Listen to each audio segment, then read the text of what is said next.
So, kept you waiting, huh? Since you're watching this, I'm assuming you want to learn how to play as our favorite sword-wielding waifu. No, not that one. The portal hopping one. No, the other one. There we go. Ilyana Rasputin, aka Magik, is a duelist hero that falls under the subclass of the dive brawler. Could you tell I have a favorite playstyle? Hailing from Russia and Limbo, she runs around with her sword imbued with half of her soul, spreading Dagestani joy to anyone in her way.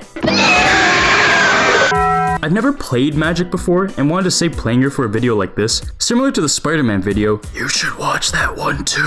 What I essentially want to do is go from completely inexperienced to Lord, and to take my skills to the competitive scene, and share my overall experience and what I learned in this video. And yes, this entire video is basically going to be one big Devil May Cry reference, if you couldn't tell from the beautifully animated intro. So, to prepare for this video, I replayed the entirety of Devil May Cry 5 as Virgil on Son of Sparta and midway through on Dante Must Die because fuck that. Also, spoilers for DMC5, but I 100% get why Virgil needed to eat that fucking fruit to fight Dante. Because what the fuck do you mean he's using a motorbike as a melee weapon? But after beating Dante, I was feeling a little motivated. Motivated enough to start my journey on Magik.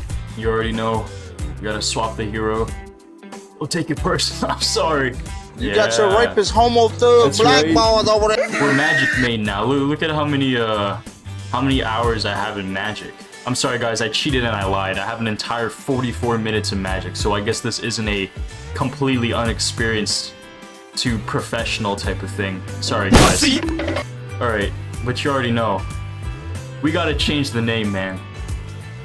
Yeah, give me that. Oh my god. Oh, my credits. Of course, to go through such a journey, I need to pick a suitable name. After some deep philosophical thinking, I decided on the name Virgil Thick, since Magik is just a thick Virgil, which in hindsight is kind of redundant as Virgil is canonically thick. Devil May Cry. Dante, I'm trying to fight these demons, and I'm dummy thick and the clap of my ass keeps alerting them. I understand you and Nero have the same— But yeah, let's get into it. Magik has a wide array of abilities in her arsenal that can help her lay waste to the battlefield. First off, she swings her heavy soul sword around for a normal basic attack, which deals a maximum of 75 damage with a 50% fall off. Wait, what?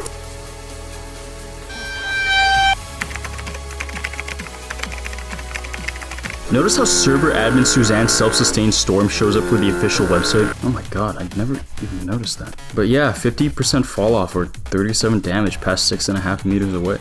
Melee hero has more damage fall off than Miss Kill You from 3 maps away, by the way. Also, the sword isn't some guaranteed hit omni-striking attack. Like, people can actually get too close to you and cause you to miss? Now, if you're feeling like the time between swings are a little too long and you need some extra damage to finish someone off, you can use the melee button to show off the brand of your sword to cancel the backswing animation to apply a quick 40 damage. Check it out, bro. Prada. Oh, no way. How much did that set you back? Though trying to chain these doesn't really change the time to kill a squishy too much from just normally swinging, so do whichever makes you happy. She's also able to charge her sword up to send out a piercing air slash that will have your enemies wondering if Magik is truly a melee hero. The slash also reduces the cooldown of her portal hopping by 1 second per enemy hit, and can deal anywhere from 45 to 90 damage depending on how long you charge the shot up for. Real Magik means remember when the slash was in some insane piercing missile. Along with this, Magik can essentially flash step a short distance and launch any enemy she collides with into the fucking stratosphere. Nerf Adam Warlock! While dealing 85 damage, making it one of her highest damaging normal abilities. Also, quick side note. This move has to be one of the jankiest things of all time. It only applies damage and throws people up into the air if your model collides with the enemy, which is kind of trippy on its own given how the crosshair and model are aligned. Always aim more towards the right. This on its own would be fine, I guess, but sometimes it just doesn't trigger at all for absolutely no reason. Like in this clip, I literally collide with them and just go around. This move is great for engaging due to its burst damage, and great for dealing with flyers or any slippery supports due to its ability to cover so much ground almost instantly. Huh? What? They buffed the hitbox in Season 7?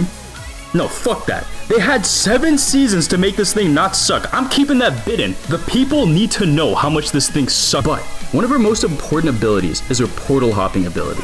She can essentially move short distances around the map by stepping through her discs, or portals. She becomes invincible while moving through these portals, which essentially gives her the sidestep that Virgil has. See, I told you, this is literally Virgil from Devil May Cry. I love this move, because it allows me to completely juke out the enemy in close quarters combat. Like, look at this Punisher. He gets the jump on me and still loses. No. Who knew playing a primarily ranged character up close would be a suboptimal play? Okay, bro. Along with this, she can choose between 2 attacks after stepping through her portals. You can either activate Demon's Rage to summon the least violent Philadelphia civilian, Michael, with 100 hit points to do some area chip damage, specifically 80 damage per second. Or you can activate Eldritch Whirl to swing your sword and apply 50 damage to everyone in a wide horizontal range. By the way, you can only summon one Michael at a time, but you can whirl while Michael's out and it won't cause him to return to the streets of Philadelphia. So, which should you choose? Honestly, it depends on the situation. The demon is great for when you want some extra damage trickled in over time. This could be scenarios like a brawl situation, where you can have this little helper chipping away at the enemy while you're fighting them. Or, using it to melt something like Rocket's amplifier in seconds, leaving the supports who thought they were safe up for grabs.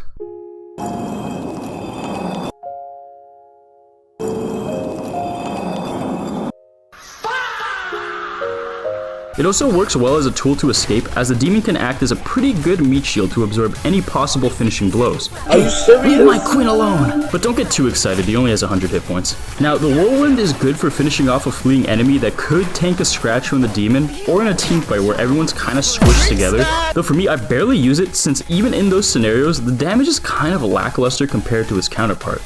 In terms of mobility and getting around the map, you just want to throw the demon out because there's no backswing animation that prevents you from going through another portal immediately, unlike the whirl. But in some other scenarios, it also depends on which move takes advantage of her passive the most. Magik has an insane passive ability called Limbo's Might that essentially converts 30% of any damage dealt into bonus health, with up to a maximum of 150 extra hit points. This passive makes Magik an absolute threat in 1v1, 2, 3, 4, 5, and even 6 situations due to her crazy survivability, and can even help her go toe-to-toe with most tanks on their own. I personally love it because it makes you feel like this insane force of nature, not to be underestimated. Like, ooh, look, cool, normal Russian woman. What the fuck is happening? She's just a chick with a sword! Limbo's Might! And it doesn't just make her instantly overpowered like some characters. You need to actually play well, hit your shots, and deal damage to take advantage of this passive. I know I've been gassing it up and making it seem like you're invincible, but it is only 150 hit points. Be careful, because that shit can fucking disappear at a moment's notice in a game like this. Also, last but not least, don't forget her ability to aura farm.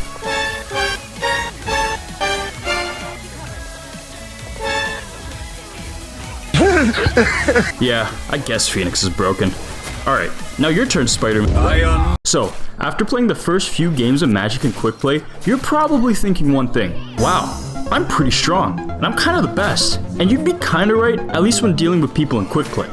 Due to your moves doing more damage than John Jones on date night, you can just run around, throwing all your moves out, and have it work out. Like, you can just walk down some poor support just by moving forward and spamming your moves. Or even hold a point. I'm not even doing anything fancy here. I'm just throwing shit out and praying to God my supports heal bot me. And it works? Man, I guess Magik really is a no-skill brain-dead character. But what about when this doesn't work? What about when the enemy team knows how to counter your head-on attacks and doesn't panic? What if the enemy supports just end up out-healing your damage since you attack so slow? Holy fuck. I mean, it's not that hard to evade someone who's just running straight at you.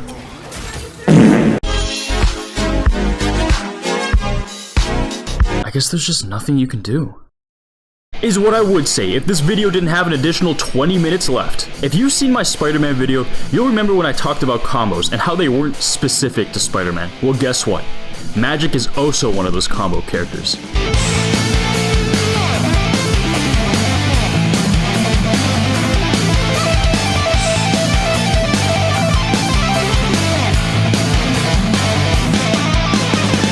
Bless me with your gift of light, righteous calls and judgment night. Feel the sorrow the light has swallowed. Feel the freedom like no tomorrow.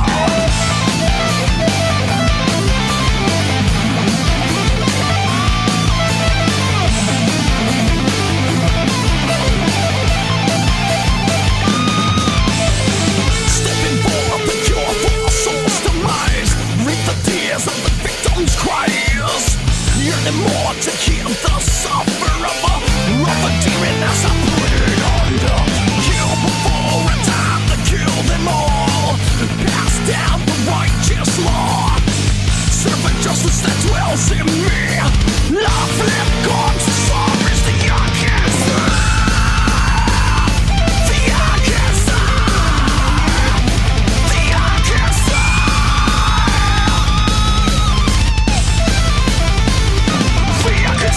no longer do you have to swing your sword around, throwing random shit out and hope that the enemy won't notice you. You can now delete someone in mere seconds. These combos are what actually allows her to be a hybrid character that can change her fighting style between brawl and dive. Kinda similar to a certain mechanic from a certain game. Her large moveset allows for a ton of smoking sexy style combinations for different scenarios. Some honorable mentions include the Beyblade. Thanks to this combo, I can now fulfill my lifelong dream of LARPing as a coked up spider monkey. To perform this combo, you just want to step through your disc, activate Eldritch Whirl, and dash in right after to instantly apply 135 damage. And then right after, hit him with a quick basic cancel for a grand total of 250 damage on the dot. This is enough to handle characters like the fish and the furry. Or if they manage to take some heals before you deliver the finishing blow, you can add a quick magic slash basic cancel in to secure the kill. But be warned, the sound this combo makes may make you climax on the spot. Like, just listen to it, god damn!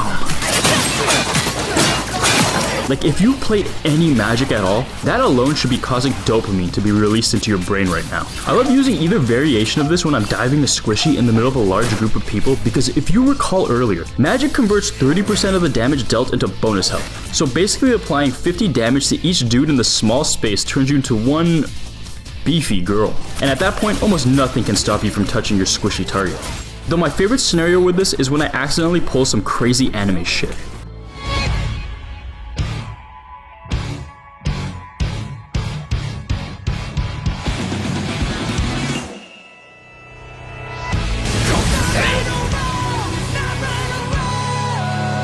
White people when they finish off an insult with "how do you like them apples?" You can also throw out Magik's version of the 275 health Destroyer by charging up your slash. Half charge can still get the job done. Dashing in and performing a basic cancel. This is usually more than enough to destroy any squishy and is enough to send anyone who survives it running for the hills. Along with this, quickly apply some casual damage with the "my other moves are on cooldown," which is just a basic cancel followed by a magic slash followed by a basic cancel. Not much of a kill confirming combo since it's not that fast, but it dishes out a hefty 275 damage, which is nothing to scoff at. Or go for the jujutsu jumping, as I like to call it. This mostly just includes summoning Michael and jumping the enemy to simulate the fair Jujutsu Kaisen fight. Little fun fact, your quick high damaging combos make you one of the few heroes that can actually bully that fucking shark that I hate. I'm coming, King Julian! La la la la la la. Listen, I know I'm not going to heaven after this, but I find solace in the fact that neither is he. Just watch out, cause these little shits have a tendency to think it's still season 1 and think that they can actually still retaliate. Combos are what makes or breaks a good Magic. Being able to hit these consistently can make you an absolute demon in the field, whether you're diving or brawling. For me though, I've always found that I struggle sometimes with the combos that use the dash in, just because of how accurate it is. To help combat this, I'd suggest going into the range and just getting 30 to 50 kills using this combo on bots with random movement every session until you feel comfortable just whipping out the combos. Sometimes I accidentally spend hours here because I love practicing so much. That's what you get for freezing me, you little shit. You like that? What the hell are you looking at? Also, what's cool is that almost all of her moves can cancel the backswing animations of most of her other moves, making it so that every move can start a combo, except for the whirlwind. That thing's just set in stone for some reason. Magic Slash, followed up with a basic cancel dash in. Demon, followed up with a basic cancel dash and then Magic Slash. Sword Hilt, weird move to start off with, but followed up with a Magic Slash, basic cancel, basic, and then chase him down with an uppercut. Not sure what point I'm trying to make here, but just experiment. Don't be sheep and just copy your favorite influencer. There is no true combo or bread and butter combo with this woman, and the possibilities are endless. But host fighter, she may have her combos, but it never feels like she's able to change the tide of battle. Maybe. But did I mention that she also has a double trigger?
Yup, you heard me right. Magik literally has a devil trigger. If you weren't sold on the whole Devil May Cry thing before, you're probably seeing it now.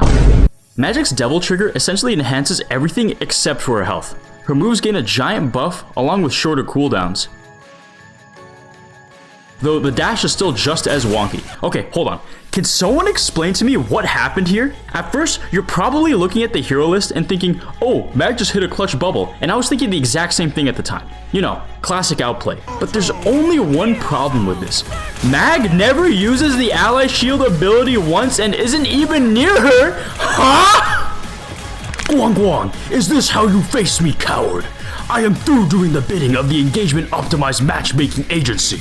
Now pair her ult with the combos we were mentioning before, and you actually become a lore-accurate son of Sparta. Holy shit. The switch up is actually crazy in this form because the world goes from barely being used to being your best friend, since it's spammable, actually does damage, and helps farm bonus health faster than most of her other attacks. A lot of people will tell you that this ult sucks, and I actually used to think the same thing when I first started playing Magik. The thing is, this ult only sucks if you suck.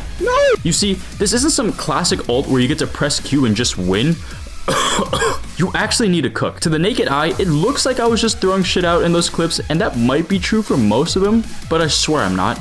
This is why I love this ult so much, because it just feels earned when you wipe out the entire enemy team. Like, I had to pull some serious shit to get that point. This is actually why this clip right here has to be my favorite clip from the compilation, because I actually use my brain to think here. I first changed my target to the Jeff that's healing the Luna, but not being healed by her since she's actually distracted by the Strange, so I take him out, and then proceed to move on to the Luna, since between her and Mantis, she has a faster healing output, and then after that I finally get around to the Mantis, and the Strange gets away, but you get what I mean. This clip could have been completely different if I just turned my brain off and mindlessly spammed the world. Another thing I love is this ult's clutch factor. Being the last one alive and being the only reason your team walks away with 20 plus rank points instead of minus 20 is quite possibly one of the highest feelings I've ever felt in a game. And doing this shit with a sword no less. Like right here, I'm the last alive and I don't think I get any fancy kills, but I alone stalled long enough to allow my Strange to portal and win this game. Generally with this ult, you want to pop it out of sight and from an unexpected place. Usually I like to pop it behind the enemy during a team fight just because they're too busy with what's going on in front of them and most times can't react to the atrocities I'm about to commit. Gambit never folds. Yeah, alright, pack it up, buddy. But just watch out for the woman. This void. I can't believe I put that in the script. This void has ruined countless fat ults with a stupid grab. I don't know what it is about these emos, but these guys are just full of fucking hate and malice when it comes to Magics. Like almost zero mobility, by the way, and this woman literally chases me across the map for what? That cloak's probably already respawned. We run at the same speed, so she knew she wasn't catching me. What was this for? A pure love of the game? I know Magic players get a rap for being bloodthirsty, violent creatures, but Emma players are genuinely the devil. I don't know, just make sure to either play away from the Emma if you have to ult, or trigger your ult from a hidden spot and dive. Speaking of dive, her ult's one of the few ults that has the ability to cancel support ult. What the fuck?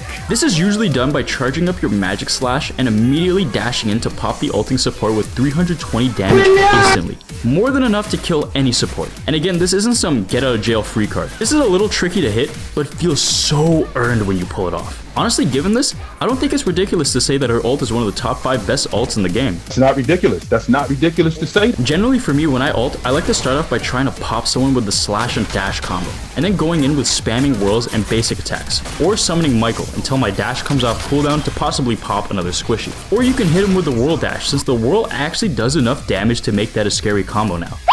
Just make sure you wait a little bit before dashing, since dashing too soon can actually cancel the whirl. But you'll know you're good with this ult when the enemy Groot saves his ult to solo your ult. What? Still can't stop me though. But in the end, it's all worth it. I mean, just look at how happy my pun is. Like, let me just say, it is such an honor to watch several ults go off the moment I pop mine. Like, yeah, you may have destroyed me, but at least I know I could have if y'all weren't locked in. So, now that we've got most of the basics out the way, let's get to the slightly more advanced stuff. Let's talk about how to play her. Recall how I said that Magik was a dive brawl character earlier?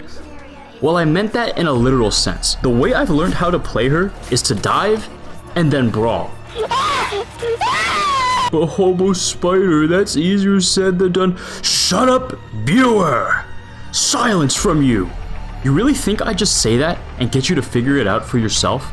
Foolishness, viewer.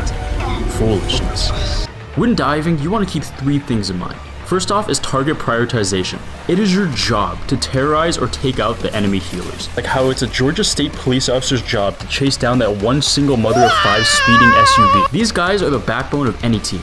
So take them out and watch the entire enemy team fall apart. Pathetic.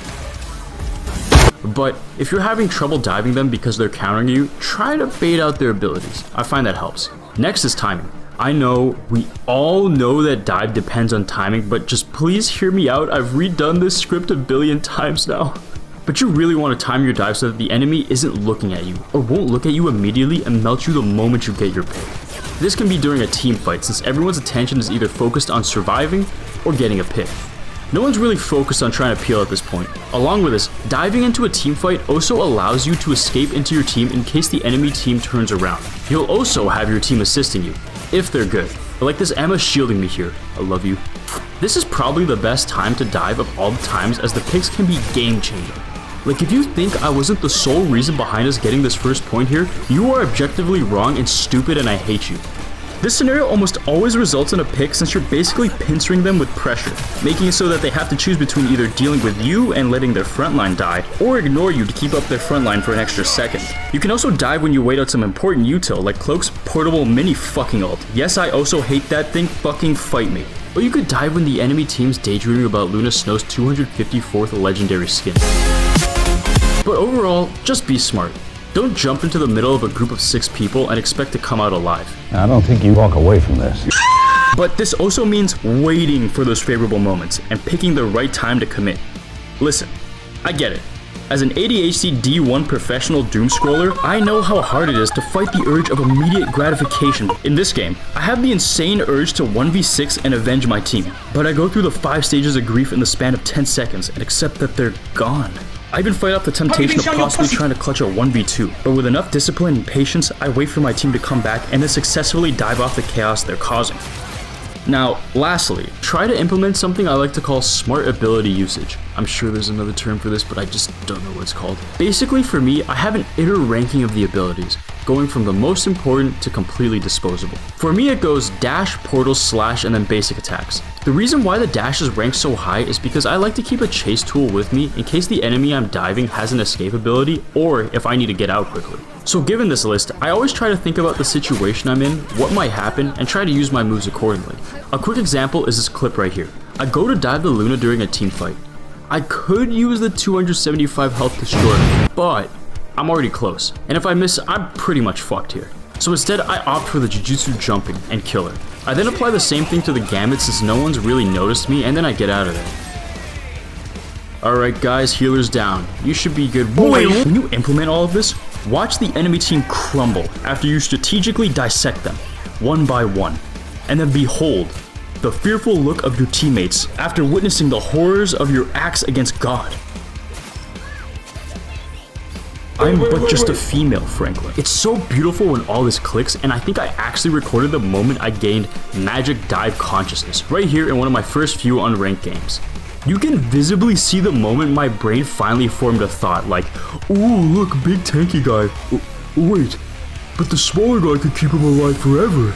You can see the moment a new neuron formed in my brain. Alright, and now onto brawling. Essentially, after you dive, you're gonna have to brawl your way out, since at least from my experience, the enemy isn't usually too thrilled about you fucking killing their walking immortality dispenser. I'll come out mouse and I'll break your fucking legs, you know, prick! What I like to do in these brawl situations is summon at least one Michael to do some chip damage, and then start throwing up basic cancels like it's bargain day at the skin store. Or possibly throwing out some casual combos like the Wham Bam Power, the mini version of the 275 health destroyer. But could you imagine if I hit this dash here? Also using my portals wisely to dodge any attacks while also changing my direction to be awkward for the enemy. This is easier said than done and takes a lot of practice and focus. Once you do this enough though, it becomes almost automatic. This clip right here is the perfect example. I come up to help by throwing out Michael, and then brawling with their frontlining Strange. I then see that he's low, and I instantly go for the pick and make some space. Then right after, I immediately swap back to dive mode, flank, and get one of their DPSs out the way, and then swap back to Brawl to take care of the tank, and boom, this entire space is ours. Eventually, you might even start to just develop a style that kinda has both at the same time. Like right here, I just kinda flow between diving the healers and trying to brawl them and end up 1v4ing. But don't worry about being so perfect in the dive part. This part is more or less just wishful thinking of, it'd be nice if they died immediately, but in reality, you're gonna miss more often than not due to the dash having such a reliable hitbox. What's important is that you know how to recover. In this clip, instead of giving up, I decided to commit and brawl since my team is already pushing 2. Of course, still applying target prioritization and winning the fight, even though I technically messed up my dive. But also, know when to get the fuck out of there. I feel like this isn't talked about enough, but the ability to look at the situation and go, maybe I shouldn't commit with more than half of my HP missing against a fully healed target is so insanely important. Now you'll know you're doing all this right when you get this kind of reaction from the enemy team. But that's just a normal reaction.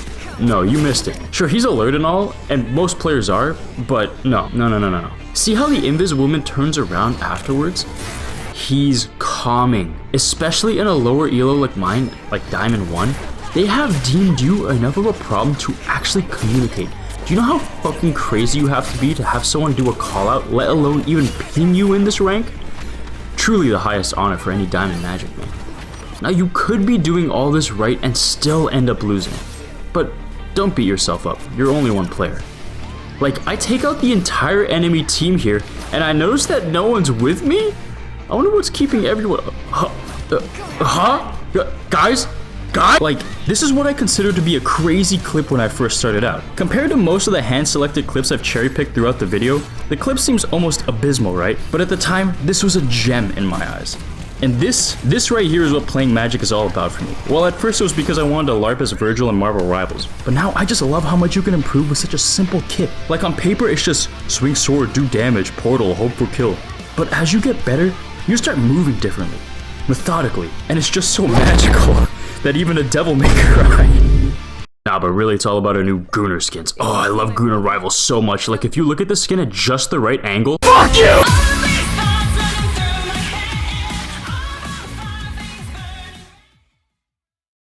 Hey guys, post-editing Hobo Spider Gaming here. I hope that wasn't too bad. I've had a lot on my plate recently, so it's been a little difficult to even play the game, let alone edit. And I'm gonna be honest, my mental health took a nosedive at one point, and I just ended up not editing for months. And then I also felt a little bit burnt out midway through, just because I was just perfectionist approaching it. So there were a ton of nitpicks with the script and bits and all that. Like again, when I said I redid the script a lot, I meant I had a full video finished, watched it over, and went, "This is dog shit. I'm redoing this, and I'm saying something else, and I'm actually changing this entire section." So it's been a little bit. I mean, again, I started doing this from season 2.5 of Rivals. I think that was literally last year, which is fucking insane. I thought this would be a one and done thing, but yeah, the images in the back, it's just images that I thought were fun, you know, cool, because people were praising my magic and I didn't really know where to put that in the video. But yeah, and I know what a lot of you are asking, oh, you're only diamond, oh, you're so bad, oh, why don't you push higher? And to that I say, being employed is hard. Like, I don't have the time to grind all the way up to Grandmaster or Celestial or something like that. It would be fun, but I just don't have the time. Like, I think at most I'm able to play like 3 games a day, and even then it's just maybe like even then, that's at most. Holy shit, yeah, wait. The SFM models and the Blender, oh my god. That was my first time ever using Blender as a animation software, and that took so long. It's because like, I think Rivals, I think it's developed in Unity, right? And Blender, it just like having to like animate the individual hairs, because at first I was gonna have it like really animated, like the hair blowing back, because you know, like if you've ever played Devil May Cry 5, Virgil has his like when Virgil comes back, it's like this giant shock wave that's coming out and his hair's blowing a bit. I would have to animate each individual hair in Blender. I don't know any tips or tricks, so I would have had to animate every single individual hair, so that's why it looks a little bit stiff, you know, with Mantis, Luna, and Magik's hair. But overall, I mean, like, I liked it. I felt like it got the point across. It's just supposed to be an opening bit. Like, I put way too much time into it, more than I should have. But also, the SFM model. Oh my gosh. I had to do so much lighting work on that. Because you can probably see it in a couple of the stills, because the couple of stills I thought were good enough to put in, and they were just small bits, so you probably wouldn't even notice. But the model was so undetailed that it bothered me so much, because originally I had all the models, like all the stills you see in the video, previously were really low rendered, like really weird looking. And so I think I used like 3 light sources or something to make it like to make Magik at least look presentable. And oh my god, that changed so much. But that was that was a whole hassle and a half too. Like the Spider-Man one was easier because Spider-Man doesn't have facial expressions, and so actually having to make stills with a character that actually has like a mouth and eyes, it just it just was so fucking difficult, because it just like would turn out awkward a lot. There's probably a couple stills in there, like if you look back, if you watch it back, give me more watch time. If you watch it back, you'll probably see a couple Magik stills that just look so fucking goofy, and that's just because I can't animate or model for shit. But I mean, like, but it's a cool thing to put in, you know. I like doing that for the Spider-Man video, especially like the little moments where it looks animated, even though it's just like 2 frames being repeated. But I thought that looked pretty cool, you know. I don't know. Will I be making another video like this again? God, I hope not. I don't know. I mean, like, there's no way this video gets monetized at all, just because of all the copyright music I played. But it's just it would mess with the entire vision I had for the video. Like, I was thinking about compromising and using non-copyrighted stuff and still keeping the Devil May Cry bits in, but I felt like that would have kind of fucked with the image a little bit. So, you know, no money whatsoever from this video, which is okay, I guess. You know, I mean, this is more of a passion project. Like, I like making these, and I like seeing how these turn out. So I mean, if you liked it, you know, I mean, like and subscribe would be pretty cool. But again, I mean, if it's not your cup of tea, and also like I will not be posting super frequently. So if you just like the video, you know, you leave a like. You don't have to subscribe. I don't know what my upload schedule is gonna look like. But yeah, I guess until next time,